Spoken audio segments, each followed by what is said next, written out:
నమస్కారం. మన భారతదేశంలో దాదాపు సంవత్సరంలో 300 రోజులు ఎండ కొడుతుంది. అయినా సరే, మన దేశంలో 70-80% మందికి విటమిన్ డి లోపం ఉందని మీకు తెలుసా? ఎండకు ఏమాత్రం కుదవలేని మన దేశంలో విటమిన్ డి లోపం ఎందుకంత తీవ్రంగా మారుతుంది?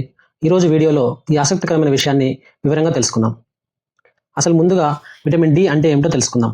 పేరుకు ఇదొక విటమిన్ అయినా మన శరీరంలో ఇదొక హార్మోన్ లాగా పనిచేస్తుంది. మనం ప్రతిరోజు తీసుకునే ఆహారంలోని కాల్షియాన్ని మన ఎముకలు సరిగ్గా పీల్చుకోవాలంటే విటమిన్ డి ఖచ్చితంగా ఉండాలి. మన ఎముకల దృఢత్వానికి అలాగే మన రోగనిరోధక శక్తి పెరగడానికి ఇది కీ రోల్ ప్లే చేస్తుంది. మరి మనకు కావాల్సినంత ఎండ ఉన్నా విటమిన్ డి ఎందుకు అందడం లేదు? దీనికి ప్రధానంగా 4 కారణాలు ఉన్నాయి. మొదటిది మన చర్మం రంగు. మన భారతీయుల చర్మంలో మెలనిన్ అనే పిగ్మెంట్ ఎక్కువగా ఉంటుంది. ఇది సూర్యరశ్మిలోని హానికరమైన కిరణాల నుండి మనల్ని కాపాడినప్పటికీ విటమిన్ డి ఉత్పత్తిని కూడా చాలా వరకు అడ్డుకుంటుంది. రెండవది ఇండోర్ లైఫ్ స్టైల్. ఉదయం లేచినప్పటి నుండి ఏసీ ఇల్లు, ఏసీ కార్లు, ఏసీ ఆఫీసులు, ఇలా మన లైఫ్ మొత్తం 4 గోడల మధ్య గడిచిపోతుంది. ఉదయం పూట లేలేత ఎండను మన శరీరానికి తగలనివ్వడమే మానేశాం. మూడవది వాయు కాలుష్యం. నగరాల్లో ఉండే విపరీతమైన పొల్యూషన్ వల్ల సూర్యుడి నుంచి వచ్చే యూవీబీ కిరణాలు నేరుగా మన చర్మాన్ని చేరలేకపోతున్నాయి. నాలుగవది సన్ స్క్రీన్ వాడకం.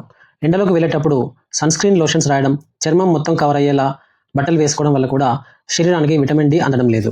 మనలో విటమిన్ డి లోపిస్తే మన శరీరం కొన్ని స్పష్టమైన సంకేతాలు ఇస్తుంది, కానీ మనం వాటిని నిర్లక్ష్యం చేస్తుంటాం. అవేంటంటే ఎప్పుడూ విపరీతమైన అలసటగా, నీరసంగా ఉండడం, కారణం లేకుండా నడు నొప్పి, కీళ్ళ నొప్పులు, కండరాల నొప్పులు రావడం, విపరీతంగా జుట్టు రాలిపోవడం, చిన్న దెబ్బలు తగిలినా త్వరగా మానకపోవడం, తరచుగా జలుబు, జ్వరం లాంటి ఇన్ఫెక్షన్ల బారిన పడడం, చిన్న విషయాలకే కోపం రావడం, డిప్రెషన్గా అనిపించడం, ఇవన్నీ విటమిన్ డి లోపం వల్లే వస్తాయని చాలామందికి తెలియదు. ఈ లక్షణాలను పట్టించుకోకుండా అలాగే వదిలేస్తే దీర్ఘకాలంలో పెద్ద ఆరోగ్య సమస్యలు వచ్చే ప్రమాదం ఉంది. ఎముకలు పెలుసుగా మారి చిన్న దెబ్బకే విరిగిపోయే ఆస్టియోపోరోసిస్ రావచ్చు. అంతేకాదు గుండె సంబంధిత వ్యాధులు, మధుమేహం, ఆటో ఇమ్యూన్ వ్యాధులు వచ్చే రిస్క్ కూడా పెరుగుతుంది. మరి దీనికి పరిష్కారం ఏమిటి? విటమిన్ డిని ఎలా పెంచుకోవాలి? అన్నిటికంటే బెస్ట్ అండ్ ఫ్రీ సోర్స్ సూర్యరశ్మి. ఉదయం 10 గంటల నుండి మధ్యాహ్నం 3 గంటల మధ్యలో కనీసం 15 నుండి 20 నిమిషాల పాటు ఎండలో ఉండడానికి ప్రయత్నించండి. ఆ సమయంలో చేతులు, కాళ్ళు సూర్యరశ్మికి నేరుగా తగిలేలా చూసుకోండి. ఆహారం విషయానికి వస్తే విటమిన్ డి అనేది అన్ని రకాల ఆహారాల్లో దొరకదు. పుట్టగొడుగులు, గుడ్డు పచ్చసొన, ఫ్యాటీ ఫిష్ మరియు విటమిన్ డి ఫార్టిఫై చేసిన పాలు, పెరుగు లాంటివి మీ డైట్లో చేర్చుకోండి. నివారణ చర్యల్లో ముఖ్యమైనది, ప్రతి ఒక్కరూ సంవత్సరానికి ఒకసారైనా రక్త పరీక్ష ద్వారా మీ విటమిన్ డి లెవెల్స్ ఎలా ఉన్నాయో చెక్ చేసుకోండి.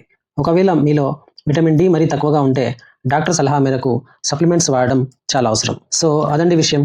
ఎండను చూసి భయపడకండి, దాన్ని మన ఆరోగ్యానికి ఒక వరంగా వాడుకోండి. ఈ వీడియోలోని సమాచారం మీకు ఉపయోగపడిందని ఆశిస్తున్నాను. ఇలాంటి మరిన్ని ఆసక్తికరమైన వాల్యుబుల్ హెల్త్ అప్డేట్స్ కోసం మన ఛానల్ని వెంటనే సబ్స్క్రైబ్ చేసుకోండి. ఈ వీడియోని మీ ఫ్యామిలీ అండ్ ఫ్రెండ్స్కి షేర్ చేసి వాళ్ళని కూడా అలర్ట్ చేయండి. మళ్ళీ ఇంకో మంచి వీడియోతో కలుద్దాం. Thank you for watching.